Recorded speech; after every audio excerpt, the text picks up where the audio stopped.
Good morning, everybody. I'm Paul Lisnick, and welcome to WGN-TV Political Report. Across the country, more than 50 million voters have already cast their ballots, but as Election Day looms just 10 days from now, many are already thinking about how the results will impact their own futures. Here in Chicago, Mayor Lori Lightfoot is depending on a deeply divided Congress to provide stimulus money that will stop her from having to lay off hundreds of city workers.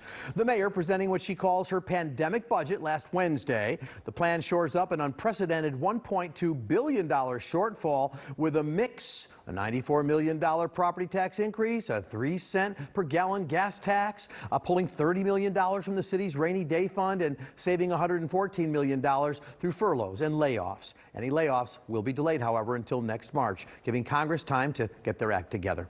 44th Ward Alderman and Vice Mayor Tom Tunney joins me this morning to talk about the plan. Tom, happy Sunday to you. Good to see you. Thanks. Happy Sunday to you, Paul, and your viewership. So, Alderman, let me start by just getting your reaction. You heard the mayor's budget. What was your reaction? Are we in good shape with what she plans to do, or is it going to be a tough sell? I think it's going to be a tough sell. Obviously, we're all impacted by COVID. The shortfall starts actually with year 2020, which is approximately an $800 million shortfall. And the proposed shortfall for 2021, or the shortfall, not proposed, is 1.2. So you're talking really about $2 billion in terms of finding the money, so to speak. So it's a lot bigger than the 1.2.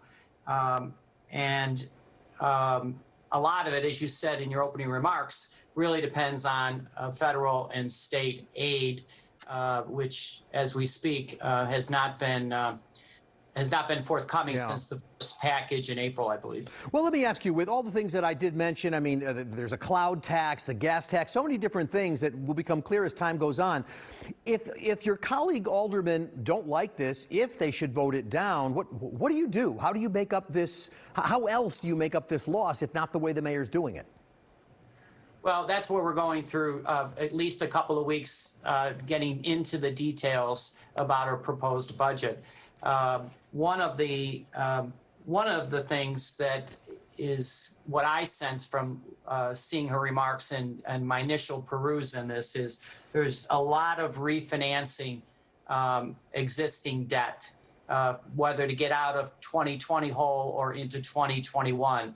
So, the idea of, and it's been said by our budget director, this is the old-fashioned scoop and toss, which basically refinances debt, extends the term out, and burdens our children and our grandchildren. Yeah. So that's a problem now. Well, Tom, let me ask you this, because I know the budget calls for $1.7 million in youth programs, $10 million in housing, homeless prevention. She doesn't want to defund the police. She had some emotional moments there in making that point. But the question is, if you fund all of these programs, the money's got to come from somewhere.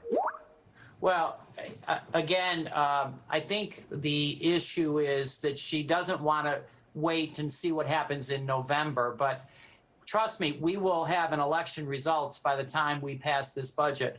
And my belief is that if Democrats actually do sweep, there will be a very generous package for cities like Chicago, which might be a term of saying more borrowing from the rainy day fund in order to preclude a property tax increase. Well, and she's taking $30 million from the rainy day fund. There's about $900 million in there. But I remember the last time the rainy day fund got, at least the one I remember, was when Mayor Daley raided it for the parking meter deal. I remember interviewing him about that, and I said, is that the rainy day fund? Somebody goes, it's raining, it's pouring out right now. Right. Is that a fund you really want to touch? Well, I think this is a short-term issue. I think, again, we'll have some results prior to our vote. I certainly believe if the Democrats sweep, then a property tax increase is not warranted. And that's where I think my constituents really feel the pain. And the issue is also when it comes to this public safety budget, remember that's 60% of our budget.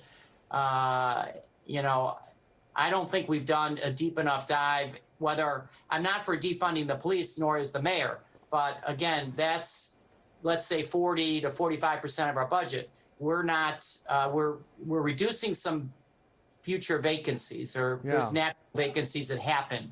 I think to the tune of maybe 500 police officers that we're not going to hire net because we're closing these vacancies. Yeah, well, her budget number actually says 618 and 1,921 positions.